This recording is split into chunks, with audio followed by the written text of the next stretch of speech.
Assalamualaikum warahmatullahi wabarakatuh. Hai semuanya, perkenalkan saya Jenny Fatmala Putri dengan akhir NIM 042. Selamat menyaksikan.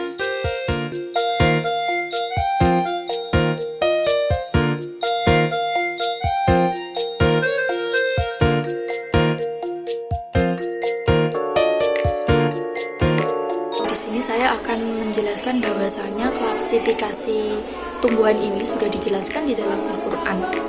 Nah, keanekaragaman ini telah terungkap jelas di dalam Al-Quran. Yang pertama ada surat Toha ayat 53 yang berbunyi Bismillahirrahmanirrahim. Wa anzala minas samaa'i ma'an fa akhrajna bihi azwajan min nabatin syatta. Shadaqallahul alim. Yang artinya, maka kami tumbuhkan dengan air hujan itu berjenis-jenis dari tumbuhan-tumbuhan yang bermacam-macam. Selain ayat tersebut, Allah juga berfirman dalam surat Luqman ayat 10. Bismillahirrahmanirrahim. Wa anzalna minas samaa'i ma'an fa ambatna fiha min kulli zawjin karim. Shadaqallahul alim. Artinya, dan kami turunkan air hujan dari langit, lalu kami tumbuhkan padanya segala macam-macam tumbuhan yang baik. Selanjutnya yaitu mengenai pengertian dari kingdom plantae atau tumbuhan, yang merupakan salah satu organisme eukariotik multiseluler yang memiliki dinding sel dan klorofil. Yang selanjutnya bersifat autotrof, eukariotik, multiseluler, lalu menyimpan makanan cadangan dalam bentuk amilum, dan yang terakhir mengalami pergiliran dalam siklus hidupnya.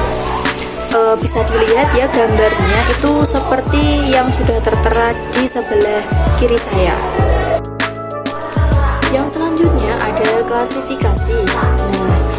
Klasifikasi ini yang pertama ada klasifikasi dari Bryophyta atau yang biasa kita sebut dengan lumut. Yang kedua ada Pteridophyta atau yang disebut juga dengan tumbuhan paku. Dan yang ketiga ada Spermatophyta atau yang disebut dengan tumbuhan berbiji.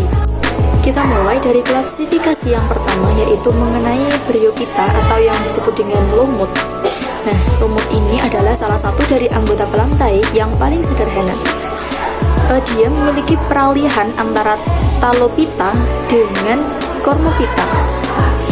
Tumbuhan terestrial dapat ditempatkan di tempat yang lembab, tanah, tembok, dan kulit pohon.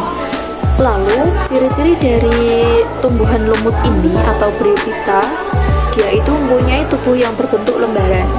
Nah, lumut ini kecil, ada lumut kecil, lumut yang digolongkan ke dalam lumut kecil tinggi, lumut besar tinggi.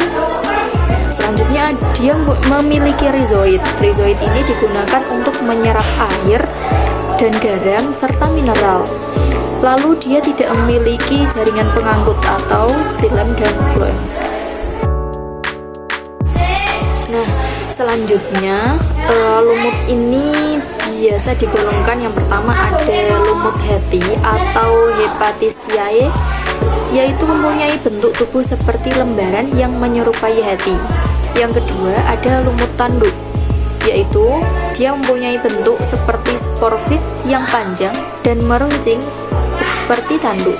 Dan yang ketiga ada lumut daun, yaitu lumut daun ini biasa disebut dengan lumut yang sejati karena dia memiliki akar, batang, dan daun. Yang selanjutnya ada Pteridophyta atau yang biasa kita kenal dengan tumbuhan paku. Nah, tumbuhan paku ini memiliki ciri-ciri tumbuhan kormus atau memiliki akar yang serabut. Dia memiliki batang yang berbentuk rizoma dan daun yang beraneka ragam macam bentuknya. Lalu dia memiliki jaringan pengangkut atau xilem dan phloem. lalu memiliki metagenetis. Reproduksi seksualnya bisa melalui seksual dan aseksual. Reproduksinya bisa melalui seksual dan aseksual. Yang selanjutnya ada klasifikasi dari tumbuhan paku. Nah, yang pertama ada tumbuhan paku purba atau nama ilmiahnya yaitu Psilopsida. Yang kedua ada paku kawat atau Rhizopsida. Yang ketiga ada paku ekor kuda atau Sphenopsida, dan yang terakhir ada paku sejati atau Pteropsida.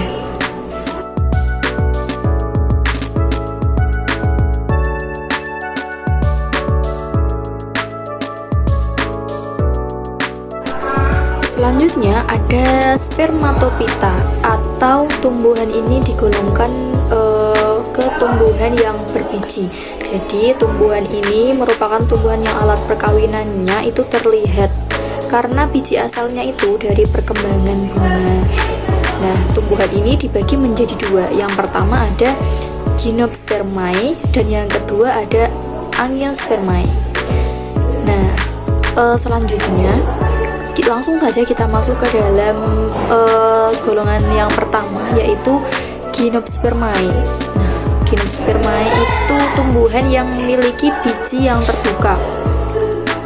Mereka memiliki ciri-ciri yaitu yang pertama ada batangnya itu berkambium, lalu organ reproduksi generatif, bakal biji jantan tersusun atas mikrosporofit dan betinanya atas megasporofit. Lalu bakal biji ini tidak tertutup daun buah. Daun buah penghasil serbuk sari yang terpisah, peleburan ovum dan sperma menghasilkan zigot. Lalu kita masuk kepada golongan yang kedua yaitu Angiospermae. Nah, kalau tadi golongan yang pertama itu adalah golongan yang berbijinya terbuka, dan yang kedua ini dia memiliki biji tapi dia tertutup. Nah, ciri-cirinya yaitu bakal bijinya dilindungi oleh daun buah, akarnya dilindungi oleh kalipta, lalu memiliki bunga yang sesungguhnya dan dia berukuran pipih lebar. Lalu penyerbukan dan pembuahan ini memiliki silih waktu pendek dan sistem pembuahan ganda berupa semak perdu atau pohon yang besar.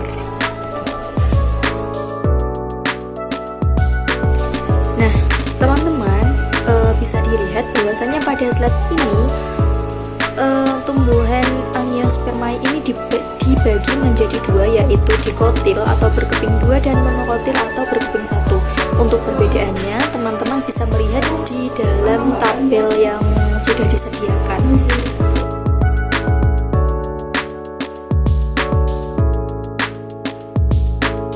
Dan yang terakhir ada miskonsepsi dari klasifikasi tumbuhan. Nah, yang pertama itu ada perkembangbiakan dilakukan dengan menyambung dan menempel. Nah, yang kedua itu batang monokotil tidak bercabang. Yang ketiga, jambu mente adalah salah satu contoh tumbuhan berbiji terbuka. Yang keempat, bagian merah pada bunga bougainville adalah mahkota bunga. Dan yang terakhir adalah melinjo merupakan tumbuhan dikotil. Terima kasih telah menyaksikan, semoga bermanfaat.